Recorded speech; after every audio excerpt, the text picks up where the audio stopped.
Hello, developers, and welcome to the PHP Architect Community Corner podcast, where we have conversations with members of the web development community. I'm your host, Jack Warren, and today we're talking with Jack Polifka about his teaching experience at a university teaching front-end developers and his talks at phptek 2025.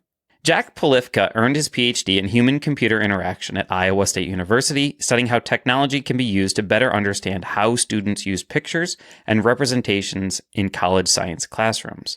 Jack also holds a Bachelor of Science in Web and Digital Media Development from the University of Wisconsin, Stevens Point, and his Master of Science in Human-Computer Interaction from Iowa State University.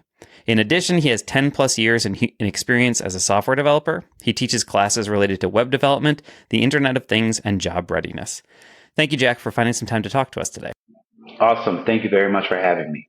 Yeah, absolutely. So one of the things that I really want to talk to you about today is this the fact that you're teaching the next generation of web developers. And can you talk to us a little bit about what it is that like a new web developer is getting from some of the courses that you're teaching?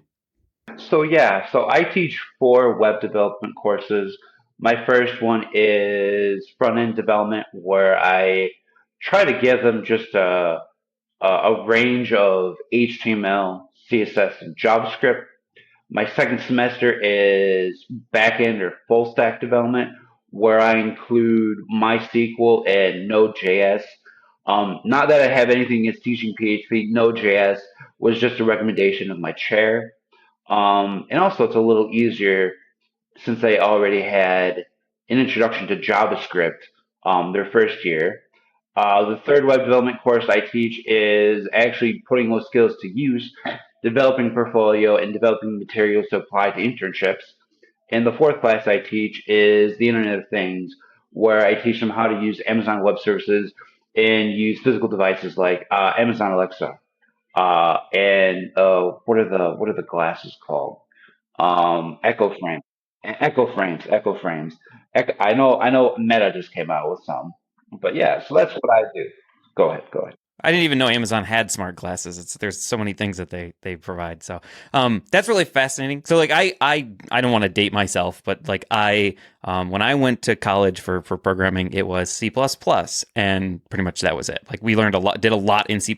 So I can write like a linked list in C++ now, but I don't usually use that for like work essentially.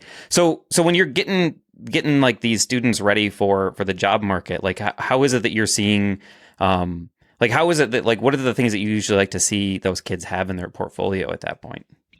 So I really like to see them have some actual finished websites that they can show that they can do a gambit of the web ecosystem.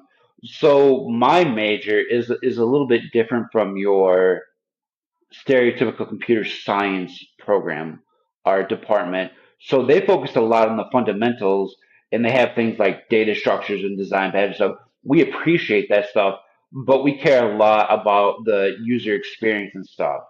My major is actually called games, interactive media, and mobile technology. And a lot of people come from that games aspect and creating things that are entertainment for people. So I try to help my students create things where they can create an experience or something that people can have fun while using. So, like my first project I have students make is actually a mobile narrative where they have to go out and collect data and then make some different graphs about that story or topic.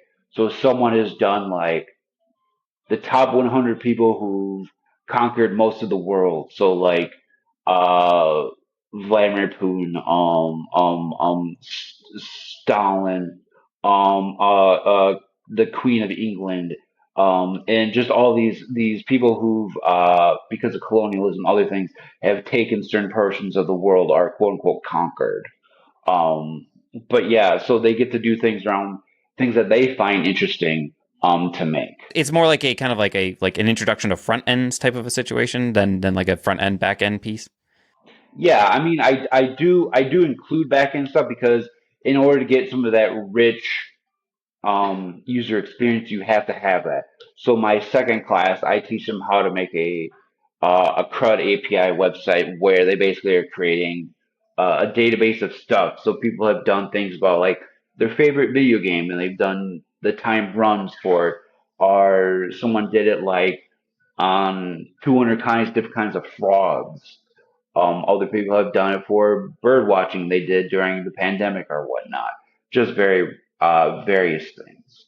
Okay, that's really fascinating because like I think like that definitely is like a gap for lack of a better like terminology in my like knowledge base is like making the front end look pretty. I'm very much like a back end developer, but like and it's always so I'll be like I'll have to start looking for some of your stuff and see if I can cheat it out or whatever.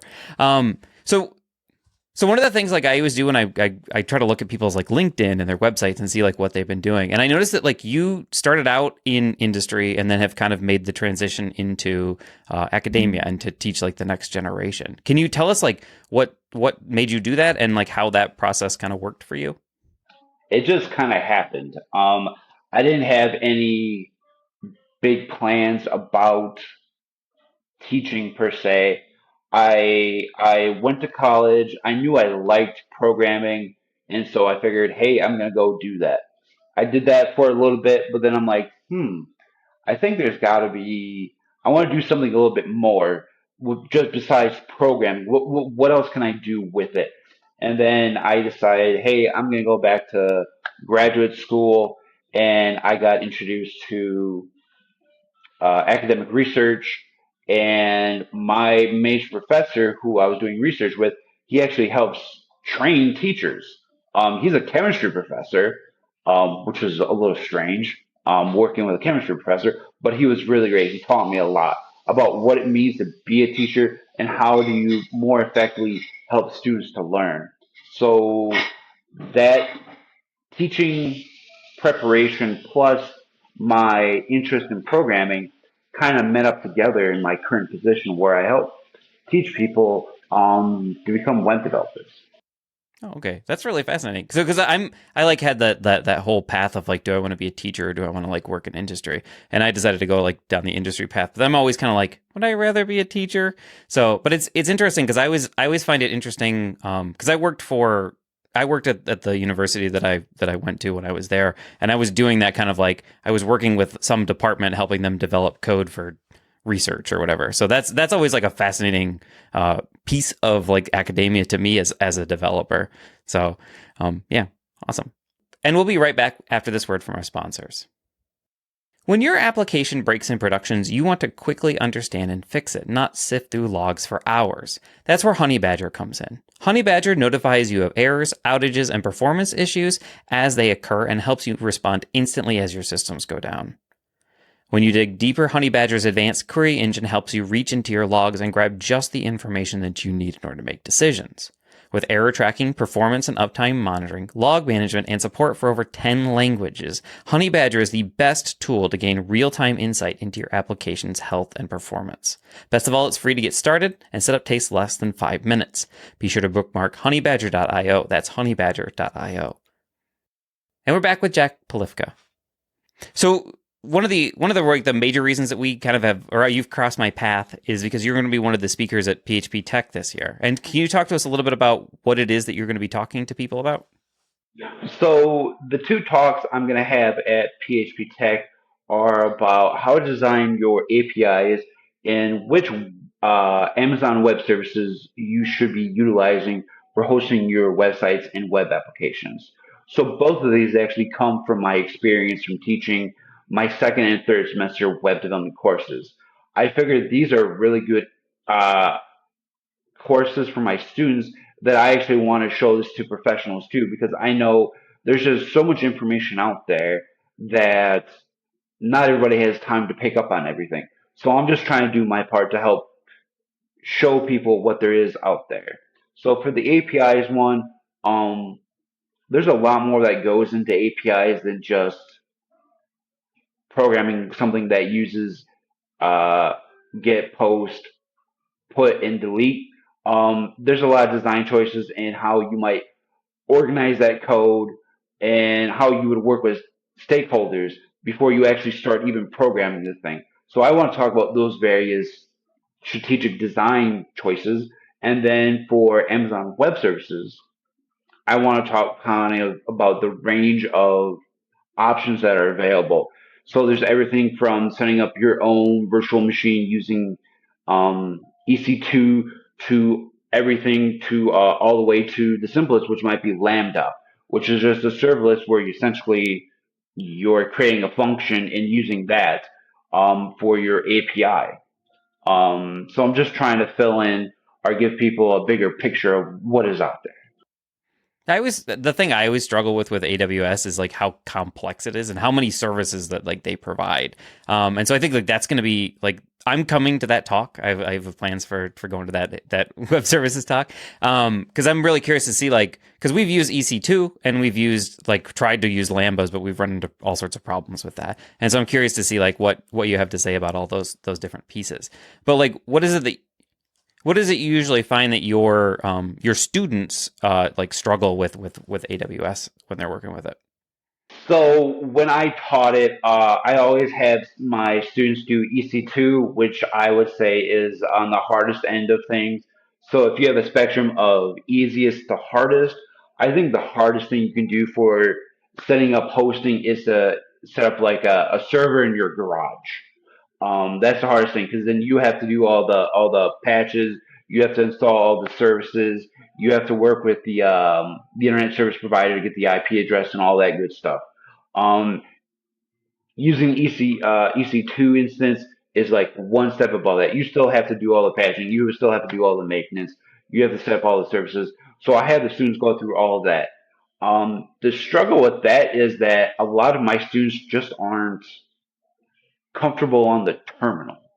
So my major attracts a mix of computer science minded folks and then 2D and 3D graphic design people. So I have the whole gambit of people who are comfortable with um, terminal or the lack thereof.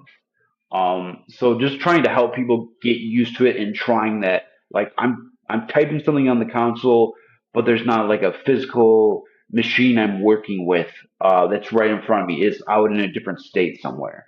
So that sort of that feedback I would say might be the hardest thing.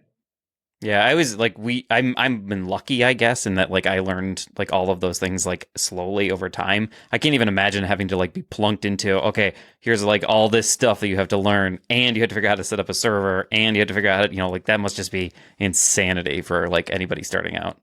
So, yeah, awesome. So one of the questions that I'm trying to ask all the speakers that are on the podcast are there any tips that you have for new conference goers or even seasoned conference goers that they might benefit from?